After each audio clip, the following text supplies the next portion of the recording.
Rise of Hawk, Part 3, Scene 12. Pedestrians flitted around Asha on the sidewalk like hundreds of bees, all too busy with whatever they were doing to notice her. She waited quietly among the moving throng, weary and attentive. Not really nervous, but tense. The agency transport vehicle was due to reach the intersection on her left in a few moments, and then turn towards the museum and pass by in front of her.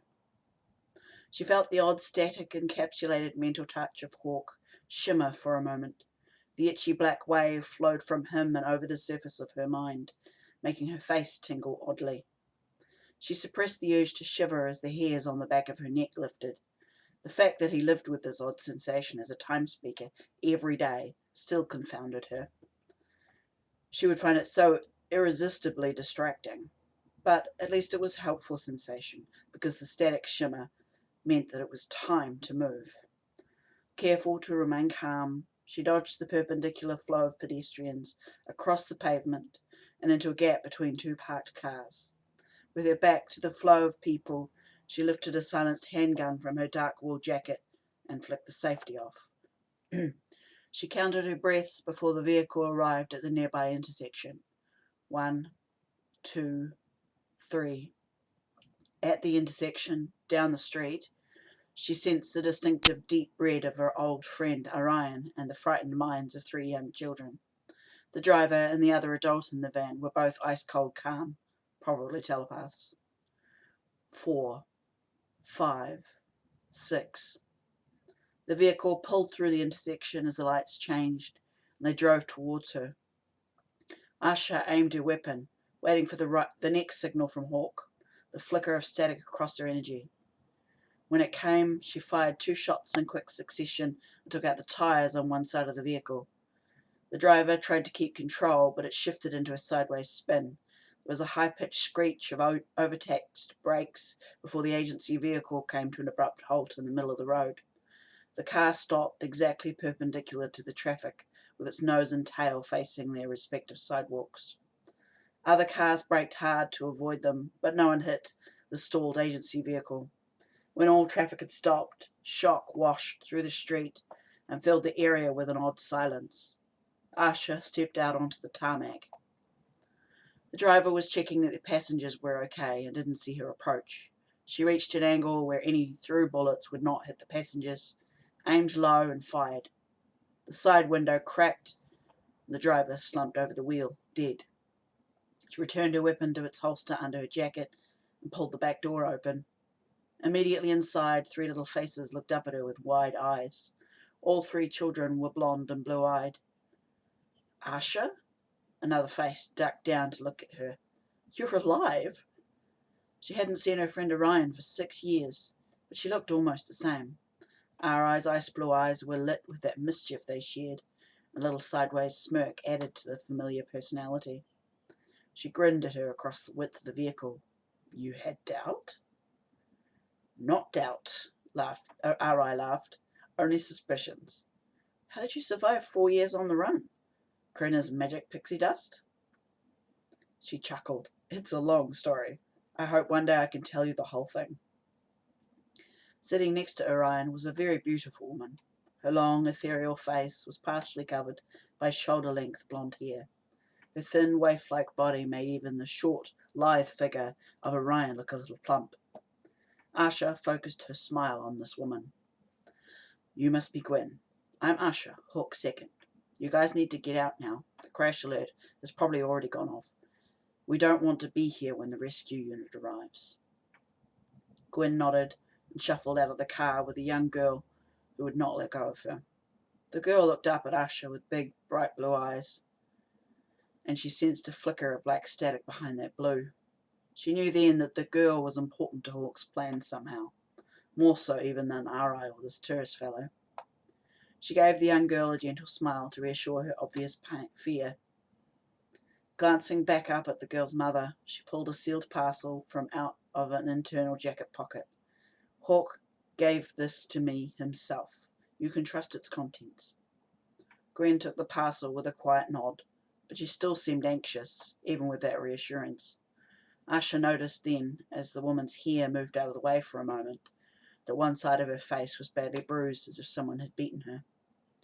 Asha's mouth tightened into a tense frown, and she said a silent prayer to the old gods that Mekra would find whoever had done such a thing. Gwyn, you and your daughter will be going in that green car just in front of you. Asha indicated the vehicle, parked on the side of the street with one hand. Thank you, she said, and mother and daughter walked away. Another little girl shuffled out onto the street and called out, Auntie Gwen, Auntie Gwen. Putting a hand on the girl's shoulder to stop her, Asha bent over to get eye level. You must be Gussa. You're coming with us. A little heart-shaped face stared at her with an expression of defiance so much like her father's. But I want to go with Auntie Gwen and Cass. I'm sorry, sweetheart. They're going somewhere different. Besides, don't you want to see your dad? The light went on in her blue eyes. Daddy's here? Is Mummy here too? Asha shook her head. No, I'm sorry, just your daddy. Come with me. She offered the girl her hand to hold, and young Gussa took it. Hawk second? Ara stepped out of the car herself and lifted a small child into her arms. How did you manage that? Asha laughed at the incredulity of her friend's voice. As I said, it's a long story. Now we've got to hurry. Scene 13. Aram Great River Bridge, about 20 minutes later. Asha stared out through the front windscreen at the gridlocked traffic on the bridge. All 6 lanes of traffic were at a complete standstill. Cars, buses, transport trucks, all shoved in close together. They weren't going to move any time soon. She sighed and looked sideways at Marcus, who was driving. He glanced back at her. His vivid purple eyes were tense. They didn't have time for this. The longer it took them, the closer Tyrus was to death. The blue, tickling static of Hawk's mind called out to her. Asha, are you across the bridge yet? No, she answered with a twitch of aggravation. Gridlock. Ah, is everyone else in position for the next stage? Yes. Do you have any suggestions on how we can get off the bridge? A trace of playfulness underlined his mental tone. I'm sure you and Orion can find a way through. She snorted. Of course. Why didn't I think of that? Sleep helps. Do you have the rest of the plan straight? Yes. Leave it with me. Good luck to both of us. She sensed a flare of tension in him as he mentally disconnected. Unbuckling her seatbelt, she turned around in the front seat to look at Orion. Playful mischief lifted into her face. Feel like playing a little stack? One of Ari's eyebrows lifted. Stack? Stack what? Cars, she winked. Tag team? Orion's laughter bordered on maniacal cackle. You're on. Asha put a gentle hand on Marcus's shoulder. Ma, follow us when we clear a space for the car and keep the kids inside. Got it? The tall, lean Tolan man nodded. Yes, ma'am. Doors opened and closed, then central locking engaged with an audible thunk. Asha and Orion stood in front of the car, next to each other in a small gap between bumpers. She glanced sideways at her friend. She'd missed her so much. Ari was the only other friend of hers aside from Hawk, who was there with her in the desert training base and survived. She would trust Orion with her life even more than she trusted Hawk. Asha wished for a moment that she could tell Ari about Hawk, but the less she knew, the safer she'd be. What Ari did not know could not be taken from her by interrogators. Asha smiled. Ready? When am I not? Her friend gave her a cocky grin. Asha sensed the power of Orion's kinetic energy build up around the black hatchback in front of them. The car groaned slightly and lifted into the air. Reaching up mentally, Asha concentrated on keeping the doors of the car closed so that the panicked man inside didn't hurt himself by getting out and falling. Side by side, the 2 women walked into the gap the flying car had left in traffic. Behind them, Marcus drove their white vehicle slowly forward. When they were in position, Orion lowered the flying car and put it down gently in the space behind them. They made slow but steady progress across the bridge to the shocked terror of other commuters. By the time they got to the source of the traffic jam, they were both laughing. There had been an accident on the bridge. The lines of black rubber on concrete told the story of a large 18-wheel transport truck losing control and skidding, brakes screeching across an entire lane of traffic, taking out some cars and rebounding others into the median barrier as it slid sideways. After leaving a trail of destruction behind it, the truck had crashed through two safety rails and lodged itself in the outer rail of the bridge, where it now teetered over the water. A fire engine with a long ladder was trying to evacuate the driver of the truck. Around them, the rescue crews were cutting people out of variously damaged vehicles down 100 metres of debris. "You want to help?" she asked. Orion grinned sideways at her. "Try and stop me." Laughing, Asha turned to signal Marcus to stay where he was with one hand. Together, she and Ari jogged across the carnage, each of them knowing their strength levels. Orion walked towards the truck, and Asha towards the nearest wrecked car. An unconscious young woman was trapped behind the wheel after smashing into the median barrier. Her dark-coloured car was a mess of crushed and warped metal. A child wailed, frightened but uninjured, from the back seat as rescue crews struggled with the jaws of life to get them both out. She put a hand on the shoulder of one of the rescue workers, who was dressed in bright yellow overalls. "I'm a kinetic. Let me help." The man gave her a look of complete confusion, but stepped out of her way. Focusing hard on the top of the car, she gripped the edges of the roof and pulled. Metal groaned and scorched under her kinetic pressure. The entire roof came away in her grip and flew into the air. With a mental flick, she caught it and put it carefully down on the concrete nearby.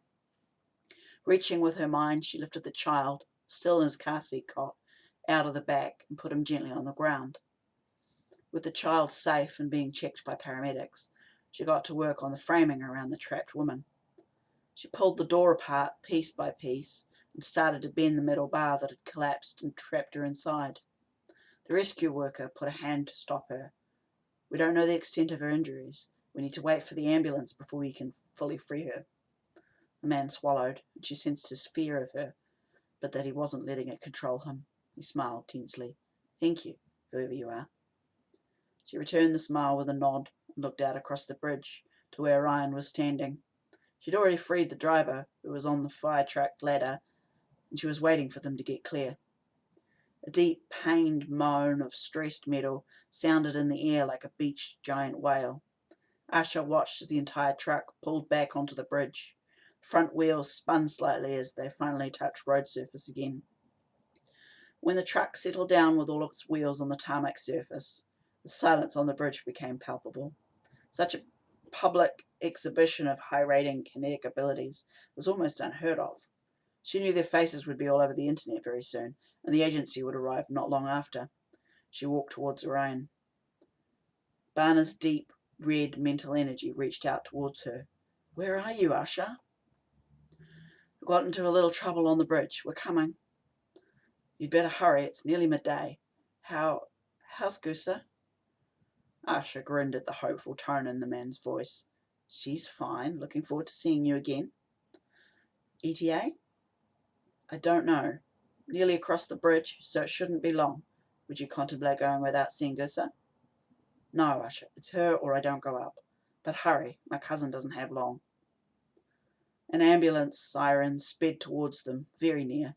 It meant that help was coming for some of the injured, and that the way out on the other side of the bridge was clear enough for them to continue. She put a hand to Orion's arm. "We gotta go, Ari. If we don't get young Gusa to her father, Teresa's going to die on that roof." "Yes, of course." Scene 14. The car smelt of leather polish and the musky remnants of cigarette smoke. Gwyneth Reno wondered absently if the car had been stolen by the rebels, or if they somehow owned it, but she guessed it didn't really matter either way. There were no seatbelts in the back of the green car. It made Gwen feel a little insecure, sitting unsupported against the cracked leather of the back seat. Little Cassandra sat on her lap.